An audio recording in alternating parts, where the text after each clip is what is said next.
마태복음 10장 24절에서 33절 말씀 중심으로 박해를 두려워하지 말라, 이런 제목으로 말씀을 나누겠습니다.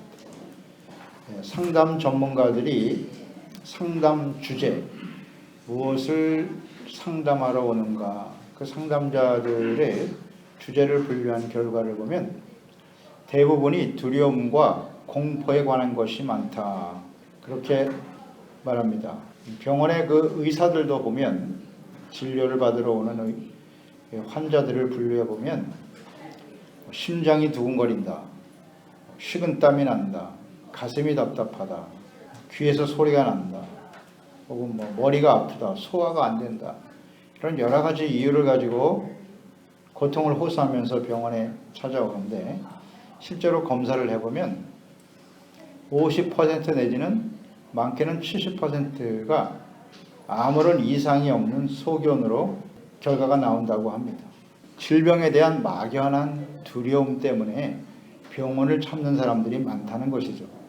그 지나친 두려움이 여러 가지 복잡한 상황을 초래하게 되는 것입니다. 한 번도 가보지 않은 길을 가게 된다거나 한 번도 경험하지 못한 일을 시작할 때 사람들은 누구나 두려움을 갖게 됩니다.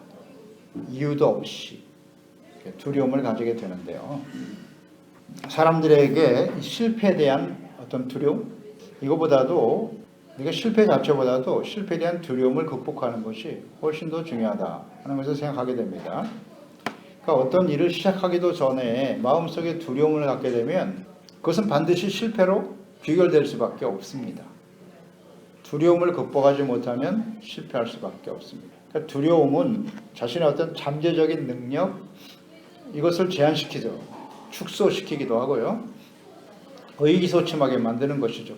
그러니까 시도도 하지 못하게 할 뿐만 아니라 어떤 일을 진행하면서도 최선을 다하지 못하게 하는 거죠. 아주 중요한 요인이 되는 것이 바로 두려움입니다. 그러므로 우리가 좀 더 행복하고 승리하고 성공적인 미래를 살아가려면 반드시 두려움을 극복해야만 하는 것입니다. 그러니까 두려움을 이기기 위해서는 그 두려움의 실체가 별거 아니다 하는 것을 인식하는 것이 필요합니다. 그러니까 예수 그리스도를 믿고 따르는 제자들, 이 악하고 패역한 세대를 살아가기 때문에 박해와 시련을 만날 수밖에 없습니다. 이건 이상한 일이 아닙니다. 그런데 이 박해와 시련, 이 상처와 고통들이 그리스도인들에게 두려움을 가져다 준다는 것입니다. 그래서 그리스도인으로서 우리가 승리하는 삶을 방해하는 것이 바로 두려움입니다. 그래서 이 박해를 극복하기 위해서는 우리가 선행절에서 보았죠. 지혜롭고 순결해야 한다 그랬습니다. 순결한 믿음을 가져야 한다. 또 성령의 도우심과 인도하심을 믿고 염려하지 말고, 또 우리를 끊임없이 변함없이 사랑하시는 주님의 사랑, 또 믿음, 소망을 가지고 인내하면서 나아가야 한다고 말씀하셨습니다.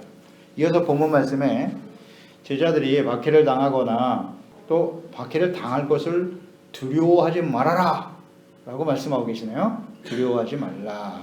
그러니까 예수님을 따르는 제자들, 그리스도인들은 어떻게 이 박해를 이기면서, 박해에 대한 이 두려움이에요. 두려움이 더 중요하거든요. 이 두려움을 극복할 수 있을 것인가. 첫째는 박해라고 하는 건, 그리스도인들이 당하는 박해는 예수님과 함께 고난을 받는 것이므로 영광스러운 것이다 라고 생각해야 한다는 거예요. 예수님의 제자로 살아가는 삶의 여정에 주님의 말씀을 진리로 믿고 순종하며 의와 거룩함과 경건한 삶을 살아가는 그리스도인들은 반드시 박해와 불이익과 손해를 당하게 된다. 반드시입니다. 박해받지 않는 사람은 진정한 그리스도인이 아닙니다. 그래서 하나님의 아들 그리스도이신 예수님께서도 하나님의 말씀을 가르치셨고 복음을 전파하셨고 또 말씀대로 순종하셨죠. 하나님의 말씀대로 순종하시는 의의 삶, 거룩한 삶의 본을 보이셨죠. 예수님은 악을 행하신 적이 없어요. 오직 선한 일을 행하셨습니다. 그럼에도 불구하고 박해와 시련을 당하셨고 결국은 십자가에 못 박혀 죽으셨습니다. 요한복음 7장 7절에 보면 세상이 너희를 미워하지 아니하되 나를 미워하나니 이는 내가 세상의 일들을 악하다고 증언함이니라 그랬어요.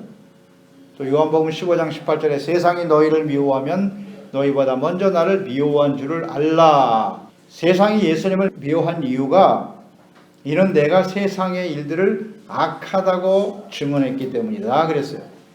이 악한 세대의 그 악한 일들에 대해서 예수님께서 분명하게 지적하셨기 때문에 사람들이 미워한다 그랬어요. 마태복음 23장 23절 이하에 보면 예수님께서 외식하는 서기관 바리새인들에 대해서 하신 말씀이죠.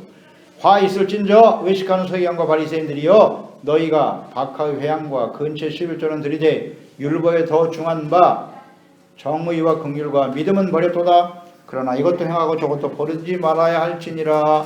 화 있을진저 외식하는 서기관과 바리새인들이여 잔과 대접의 겉은 깨끗이 하되 그 안에는 탐욕과 방탕으로 가득하게 하는도다. 화 있을진저 외식하는 서기관들과 바리새인들이여 회칠한 무덤과 같으니 겉으로는 아름답게 보이나 그 안에는 죽을 사람의 뼈와 모든 더러운 것이 가득하도다.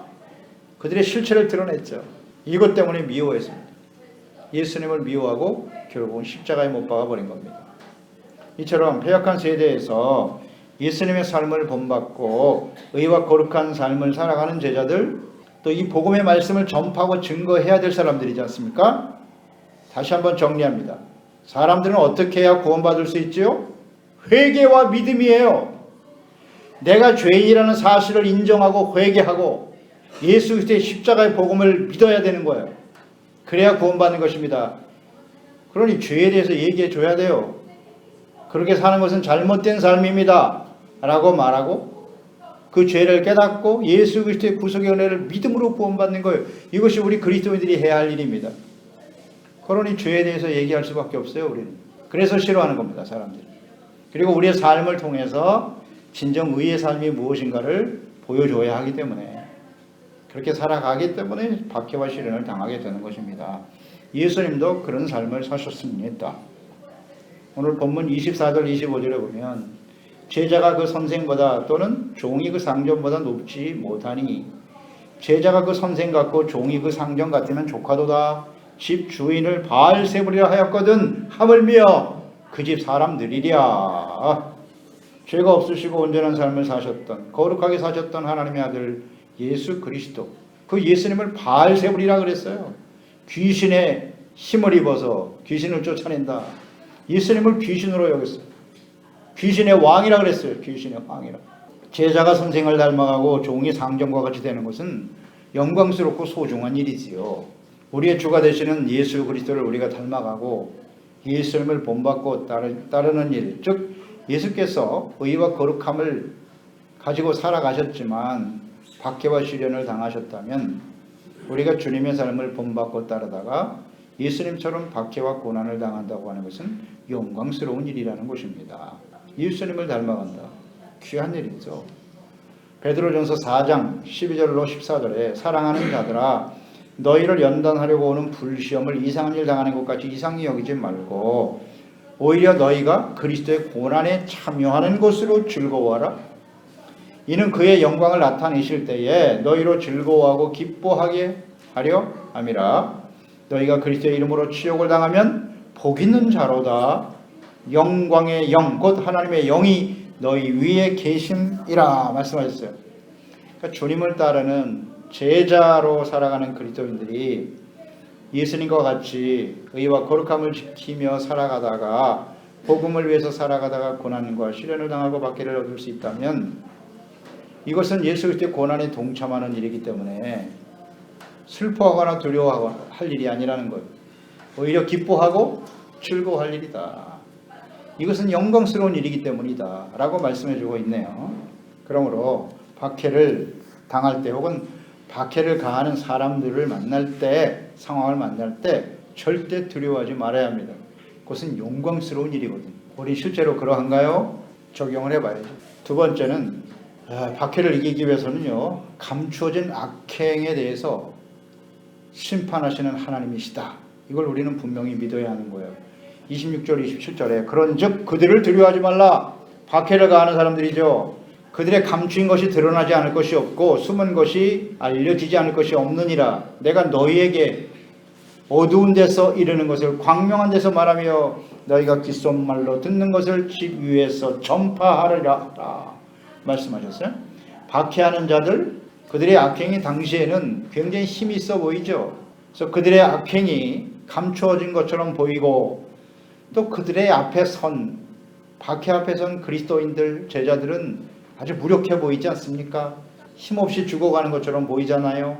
그리고 그 박해를 가하는 자들의 악행이 정당화되는 것처럼 보이지만, 하나님 앞에서 감추어진 것처럼 보일지 모르지만 그렇지 않다는 겁니다. 복음과 그리스도를 방해하고 박해하는 자들의 악행은 반드시 하나님 앞에서 심판을 받게 될 것이다.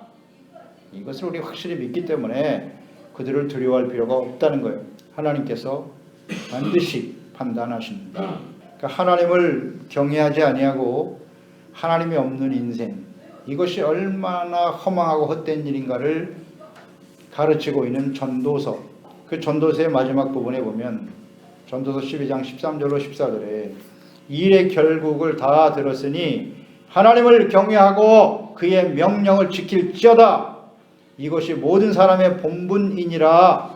하나님은 모든 행위와 모든 은밀한 일을 선악간에 심판하시리라. 아멘. 인간의 본분이 뭐냐? 하나님을 경외하는 것이다. 경외는 곧 하나님의 말씀을 듣고 하나님을 알고 그분의 말씀에 순종하는 삶을 살아가는 것이죠. 그런데 하나님께서는 모든 행위와 모든 은밀한 일을 다 선악간에 심판하신다. 그렇습니다. 사람들이 행하는 일들 숨겨질 것 같지만 그렇지 않아요. 반드시 하나님이 판단하십니다. 그러므로 우리는 두려워할 필요가 없다. 그러니까 주님의 제자로서 진리의 말씀을 순종하고 복음을 전파하는 일은 매우 떳떳한 일입니다. 그렇기 때문에 두려워하지 말아야 된다. 담대하게 증거해야 한다는 것을 생각합니다.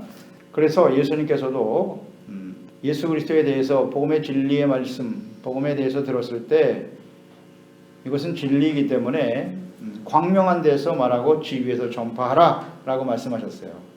이 말씀의 의미는 공개적으로 하나님의 복음의 말씀을 증거하라는 거예요. 두려워하지 말고 담대하게 외쳐라, 그런 뜻이겠죠. 복음의 진리가 박해하는 자들에 의해서 방해를 받고 감추어지기도 하지만 반드시 이 복음의 진리는 밝히 드러나 모든 사람들에게 증거될 것이고 그들이 믿고 구원받는 역사가 일어나게 될 것이다. 확신과 담대함을 가지고 증거해야 됩니다. 두려워하지 말고 의기소침해하지 말고 담대하게 공개적으로 증거해야 한다라고 말씀하고 있습니다. 로마서 1장 16절에 내가 복음을 부끄러워하지 아니하노니 이 복음은 모든 믿는 자에게 구원을 주시는 하나님의 능력이 됨이니라. 복음을 부끄러워하지 않는. 디모데후서 1장 7절 이하에도 하나님이 우리에게 주신 것은 두려워하는 마음이 아니요 오직 능력과 사랑과 절제하는 마음이니 그러므로 너는 내가 우리 주를 증언함과 또는 주를 위하여 갇힌 자 된 나를 부끄러워하지 말고 오직 하나님의 능력을 따라 복음과 함께 고난을 받아라. 사도 바울이 복음 전하다가 로마에 감옥에 갇혀 있었는데 그것을 부끄러워하는 사람들이 당시에 많았어요. 기대를 했어요. 그래, 사도 바울과 같은 위대한 종은 감옥에 갇혀도 다시 살아날 거야. 하나님이 살려주시겠지. 그런데 그 감옥에서 순교를 당하네. 그래서 많은 사람들이 예수님, 그 사도 바울이 전하는 복음을 듣고 구원받은 사람들이 바울이 고난받는 거 보고서 그것을 부끄러워하고 오히려 떠나버린 사람들이 많았다는 거예요. 그들에게 증거하자면 이 부끄러워하지 마라. 이건 부끄러운 일이 아니야. 오직 하나님의 능력을 따라 복음과 함께 고난을 받는 것이다. 이것이 영광스러운 일이야 라고 증거하고 있지 않습니까? 우리가 이단이나 거짓을 전하는 것이 아니지 않아요? 그러므로 결코 두려워하지 말아야 됩니다. 오늘날 이단들 얼마나 많습니까? 거짓 선지자들이 판을 치고 있는데 그런 거짓, 그것을 따르면 모든 사람들은 죽는 거예요. 사망으로 인도하는 이 거짓을 전하면서도 요즘 이단들은 얼마나 열심히 전도하는지 몰라요. 그리스도인들은 오히려 부끄러워하고 그들은 아주 담대하게 외치고 있어요. 거짓을 전하는데도 그렇게 담대한데 이 복음의 진리를 전파하고 증거하고 생명을 전하는 일을 왜 우리가 두려워할 것입니까? 당당하게 두려워하지 말고 증거하는 것이 필요합니다. 그런 사람들을 하나님께서는 능히 지켜주십니다. 이런 확신이 있어야 되는 것이죠. 그 다음 세 번째는 생명과 사망을 주관하시는 하나님께서, 생명과 사망을 주관하시는 하나님께서 보호하시고 지켜주신다는 겁니다. 28절, 몸은 죽여도 영혼은 능히 죽이지 못하는 자들을 두려워하지 말고 오직 몸과 영혼을 능히 지옥에 멸하실 수 있는 이를 두려워하라. 박해하는 자들을 두려워하지 말아야 될 이유는, 그들은 우리의 몸은 죽일 수 있지만 구원받은 우리의 영, 이 영혼은 죽일 수가 없기 때문이에요. 하나님께서 사람을 지으실 때 흙으로 육체를, 몸을 만드셨고 그 다음 코에 생기를 불어넣어 생명이 되게 하셨거든요. 육과 영으로 만드셨어요. 그러니까 아담과 하와가 범죄한 이후 태어난 모든 사람들은 사망에 이르게 되었어요. 죄로 인해서 사망이 찾아왔는데 이 몸, 육체는 흙으로 지었으니 흙으로 돌아가라. 사망에 처할 수밖에 없는데요. 그러나 예수 그리스도 안에서 구원받은 이 영은 죽지 않습니다. 하나님과 함께 영원한 상태로. 그러니까 죄를 범하는 순간 몸도 죽고 영신 하나님과 단절되는 죽음을 경험하게 되었죠. 그래서 그 영이 영원한 사망에 처하게 되었는데, 그러나 예수 그리스도를 믿고 죄사함 받고 구원받는 순간 우리의 영이 소생하게 되는 거죠. 몸은 죽지만 영은 영원토록 하나님과 함께 생명을 누리며 살아가게 된다. 하나님께서 예수 그리스도를 보내신 목적은 이렇게 십자가에 자신의 몸을 내어주심으로써 죄사함 받고 용서받고 의롭다함으로도 하나님의 자녀가 되는 영을 소생케 하는 겁니다. 영을 소생케 하시고 영원한 생명을 얻게 하시려고 오셨어요. 영생을 가진 하나님의 자녀로 회복시키기 위해서입니다. 그러니까 사람들은 죽을 수밖에 없어요. 육체를 가지고 사는 사람은 죽을 수밖에 없는데, 성경에 보면 사람은 두 번 죽습니다. 육으로 한 번 죽고 영도 죽어요. 범죄한 아담과 하와가 그랬던 것처럼 육도 죽고 영도 죽는 거예요.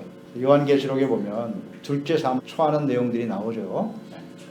둘째 사망, 불과 유황에 타는 곳에 떨어지게 된다. 그게 둘째 사망이라고. 그러니까 우리의 영이 예수 그리스도 안에서 이렇게 소생하게 되는 것은 매우 중요합니다. 우리가 비록 박해를 당해도 육체는 죽일 수 있지만 구원받은 영은 절대 죽일 수 없어요. 그런 사람들은 우리는 두려워할 필요가 없다는 거예요. 담대함을 가지고 나아갈 수 있다. 예수 믿고 구원받으면 몸은, 육체는 죽을 수밖에 없는데요. 그 몸도 나중에 다시 살아난다. 이 부활에 대한 확신과 믿음을 갖기 때문에 결코 두려워하지 않는다는 거예요. 생명과 사망을 주관하시고 몸과 영혼을 천국과 지옥으로 인도하시며 예수 그리스도를 다시 살리신 그 부활의 능력으로 생명과 부활에 참여하게 하시는 하나님, 이 하나님을 믿기 때문에 두려워하지 않는다는 거예요. 요한복음 5장 29절에 선한 일을 행한 자는 생명의 부활로, 악한 일을 행한 자는 심판의 부활로 나오리라. 중요합니다. 이 말씀은. 사람은 한 번은 다 죽어요. 그런데 다 부활한다는 거예요. 다 부활한다는 거예요. 죽으면 끝이면 괜찮겠는데 부활한답니다. 어떻게? 악을 행하는 자는 심판의 부활로, 선을 행한 자는 생명의 부활로 나타나게 된다는 거예요. 예수님이 직접 하신 말씀이잖아요. 끝이 아닙니다. 그러니까 예수 그리스도를 믿고 구원받은 영혼들은 선을 행한 일, 의롭고 겸손하고 긍휼히 여기고 주님의 사랑 가운데 겸손히 주님과 동행한 사람들이겠죠. 그런 사람들은 생명의 부활로 하나님 앞에 나오게 된답니다. 또 요한복음 11장 25절 26절 예수께서 이르시되 나는 부활이요 생명이니 나를 믿는 자는 죽어도 살겠고 무릇 살아서 나를 믿는 자는 영원히 죽지 아니하리니 이것을 내가 믿느냐? 부활이요 생명이 예수님께서. 그래서 그들이 우리 육체를 죽일 수 있을지 모르지만 영은 죽일 수 없고 더 나아가서 그 몸도 생명의 부활로 하나님 앞에 서게 될 것이니 두려워할 이유가 없다는 겁니다. 죽음을 극복하면, 죽음이 우리를 두렵게 하는 것인데 그 죽음을 극복하고 영원한 생명을 믿는 사람들은 절대 두려워하지 않아요. 우리가 두려워할 것은 우리의 영과 육을 지옥에 던져버릴 수밖에 없는 하나님을 두려워하는 거죠. 사람을 두려워하는 게 아니라 아주 분명합니다. 박해를 받는 제자들을 하나님이 항상 지켜주시고 보호해 주신다. 하나님께서 예수 그리스도를 따르며 말씀에 순종하고 복음의 진리를 담대함으로 증거하는 제자들이 비록 박해를 당하지만 하나님께서는 그들을 친히 지켜주시고 보호하시고 돌봐주실 것이다. 그러므로 두려워하지 말아야 한다는 거예요. 29절에서 31절 말씀이 그런 내용이죠. 참새 2마리가 한 아세리온에 팔리지 않느냐? 그러나 너희 아버지께서 허락지 아니하시면 그 하나도 땅에 떨어지지 않는다고. 너희에게는 머리털까지 다 세신 바 되었나니 두려워하지 말라. 너희는 많은 참새보다 귀하니라. 아멘. 하늘에 나는 새도 참새도 하나님께서 다 돌봐주시고 지켜주신다는 거잖아요. 그들이 얼마 가격에 팔리는 것까지도 다 알고 계시고 하나님이 허락지 않으면 그 참새 한 마리도 떨어지지 않는다는 거잖아요. 이 세상의 모든 피조물, 공중에 나는 새까지도 하나님이 다 먹이시고 입히시고 하나님이 돌봐주시는데 하나님의 아들 예수 그리스도를 십자가에 내어주시기까지 우리를 사랑하시고 구원하신 소중한 하나님의 자녀들, 하나님이 보살펴 주시지 않겠습니까? 하나님께서 우리의 머리털까지 다 세신 바 되었다고 하시잖아요. 예수 그리스도를 따르고 주님의 복음의 진리의 말씀을 따라 살아가는 삶의 여정에 다가오는 박해와 시련과 고통과 아픔들, 하나님이 다 알고 계시다는 거예요. 다 아신다. 그래서 하나님이 보호하시고 지켜주실 것이라고 하시기 때문에 절대 두려워할 필요가 없다는 것입니다. 하나님이 우리를 얼마나 사랑하시고 돌보시는가, 이 사랑에 대한 확신과 믿음이 있기 때문에 두려워하지 않는 거예요. 하나님을 사랑하면 절대 두려움이 없어요. 주님이 우리를 향한 사랑, 그 사랑에 대한 확신만 있다면 절대 두려워할 필요가 없다는 건데요. 사랑이 없으면 두려움이 찾아옵니다. 로마서 8장 32절 이하죠. 자기 아들을 아끼지 아니하시고 우리의 모든 사람을 위하여 내주시니가 어찌 그 아들과 함께 모든 것을 우리에게 주시지 아니하시겠느냐. 누가 우리를 그리스도의 사랑에서 끊으리요. 환난이나 공고나 박해나 기근이나 적신이나 위험이나 칼이랴. 기록된 바 우리가 종일 주를 위하여 죽임을 당하게 되며 도살을 당할 양같이 여김을 받았나이다 함과 같으니라. 그러나 이 모든 일에 우리를 사랑하시는 이로 말미암아 우리가 넉넉히 이기느니라. 아멘. 박해를 두려워합니까? 손해를 두려워합니까? 하나님을 향한 사랑, 우리를 향한 하나님의 사랑, 이 사랑을 우리가 확신한다면 결코 두려워하지 않습니다. 사랑 안엔 두려움이 없다. 정리해 보시죠. 하나님께서 우리를 사랑하시는 것을 온전히 믿으십니까? 우리가 정말 주님을 사랑하나요? 하나님에 대한 사랑은 이미 증거됐어요. 십자가를 통해서 증거된 것이고, 문제는 우리가 하나님을 사랑하느냐의 문제겠죠. 주님을 사랑하는 것이란 무엇이다? 그 계명을 가지고 지키는 자라. 주님의 말씀을 듣고 지키는 것이 사랑이에요. 주님의 말씀을 순종하는 자에게 하나님은 함께 계셔요. 그러니까 두려워하지 않죠. 그러니까 두려움은 어디서부터 오는 거다? 주님과 우리의 관계가 잘못되어 있는 거예요. 하나님의 사랑이 잘못되어 있는 거라고요. 입술로는 주님을 사랑한다 하지만 주님의 말씀을 따르지 않잖아요. 순종하지 않죠. 그러니까 두려움이 찾아오는 겁니다. 상황이 아니에요. 사람이 두려운 게 아니에요. 하나님과 우리의 관계에 있어서 그 사랑이 빠져버리는 거예요. 순종하지 않는 거에 더 이상. 그래서 두려움이 찾아오는 거예요. 그런데 우리가 하나님 사랑하고 돌이키고 용서받고 의롭다함을 얻고 늘 겸손한 자세로 주님을 사랑하고 그 말씀을 따르는 사람들에게는 두려움이 없습니다. 32절 33절로 이어지죠. 누구든지 사람 앞에서 나를 시인하면 나도 하늘에 계신 내 아버지 앞에서 그를 시인할 것이고 누구든지 사람 앞에서 나를 부인하면 나도 하늘에 계신 내 아버지 앞에서 그를 부인하리라. 시인과 부인이에요. 어떤 사람이 사람 앞에서 나를 시인하거나 혹은 부인하거나. 왜 예수님을 사람들 앞에서 하나님 앞에서 부인하게 될까요? 무엇 때문에? 박해 때문에. 박해로 인한 두려움이 찾아오니까 야, 이 일로 인해서 내가 예수 믿는 사람인 걸 증거하면 나에게 손해가 다가오지 않을까? 박해를 두려워하니까 예수님을 부인한단 말입니다. 중요한 문제입니다. 이거 현실적인 문제이기도 하고요. 그런데 이런 박해 때문에 예수님을 부인하면 예수님께서도 부인하신답니다. 하나님 앞에서. 중요한 문제 아니에요 이거? 그 사람들 앞에서 어떠한 시련과 어려움이 있어도 나는 그리스도인입니다. 나는 하나님의 자녀입니다. 라고 선포하고 시인할 때 그런 사람을 시인하신다. 그러니까 이 두려움을 어떻게 극복하고, 두려워하지 말라는 말이 중요하잖아요. 두려움을 이길 수 있어야 됩니다. 그래야 하나님 앞에서 우리가 영광스러운 모습으로 설 수 있다는 거예요. 자, 우리는 박해와 시련이 다가올 때 두려움이 찾아오는 건데 그때 우리는 둘 중에 하나예요. 박해를 두려워 예수님을 부인하거나 내가 그리스도인을 부인하거나 예수님을 시인하거나. 우리가 가만히 묵상해 보면 박해와 시련이 다가올 때 예수님을 부인하는 경우가 훨씬 많은 것 같아요. 이 부분을 좀 묵상해 보세요. 그럼 어떻게 하는 것이 예수님을 부인하는 걸까요? 세 가지 종류가 있어요. 첫째는 입술로 예수님을 부인하는 사람이 있어요. 예수님의 제자 중에 베드로를 한번 생각해 볼까요?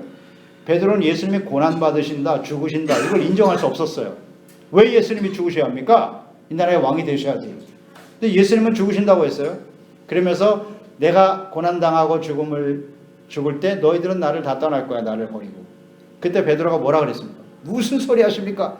다른 사람들 다 버려도 나는 죽을지언정 주님을 부인하지 않을 겁니다. 내가 오늘 밤 다 굴기 전에 나를 3번 부인하리라. 진짜 그랬잖아요. 예수님을 저주하고 맹세하면서 부인했습니다. 자기는 예수님과 상관이 없다고. 이렇게 입술로 부인하는 거예요. 이런 일들이 벌어진다는 겁니다. 그래서는 안 된다. 두 번째 종류는 침묵이에요. 침묵으로 또 예수님을 부인하는 수도 있어요. 예수님을 부인하라고 할 때 내가 그리스도인임을 분명하게 밝히지 않는 거예요. 내가 그리스도인임을 밝혀야 할 때 침묵하는 거예요. 이것도 부인하는 거예요. 박해와 손해가 두려워서 침묵하면 예수님을 부인하는 것과 같다. 때때로 침묵함으로써 기회주의자가 되는 경우도 얼마든지 우리 가운데 있어요. 제가 볼 때는 이 부분이 굉장히 많은 것 같아요. 교회 안에서 예수 믿는 사람 같은데 사회에 나가면 그걸 다 숨긴단 말이에요. 자신이 그리스도인임을 나타내면 불편하거든요. 세상 사람들과 같이 막 술도 마셔야 되고 막 놀 때 같이 놀아야 되고 이게 비즈니스 아이가 살려면 이렇게 살아야 돼. 대충 속여야 되고 말이죠. 이걸 못하거든. 그러니까 침묵하는 이런 사람 많아요. 진짜 많습니다. 현실에. 나에게 불이익과 손해가 다가올까 봐 침묵한다. 이것도 부인입니다. 침묵도 부인이에요. 그 다음 마지막 세 번째 형태는 행위로서 예수님을 부인하는 거예요. 행위로. 입술로는 시인해요. 나는 예수를 믿습니다. 그리스도인입니다. 라고 말하는데 그러나 하나님의 말씀을 불순종하고 악을 행하는 사람들, 악과 불의와 타협하는 행위, 입술로 아무리 시인하면 뭐해. 그 행위를 보면 전혀 예수 믿는 사람이 아닌데 행위로 부인하는 사람도 얼마나 많은지요. 그렇지 않아요? 그 박해가 두려워, 손해가 두려워서 참 비굴하죠. 비겁하기도 하고 우리가 그렇게 살고 있지 않나요? 예수님을 부인한단 말이에요. 이것은 아무리 입술로 예수님을 고백할지 모르지만 이런 악과 불의와 타협하고 있다면 하나님의 이름을 모독하는 겁니다. 그래서 오늘날 교회와 그리스도인들이 세상 사람들로부터 욕을 먹는 거예요. 비난을 당하는 거고.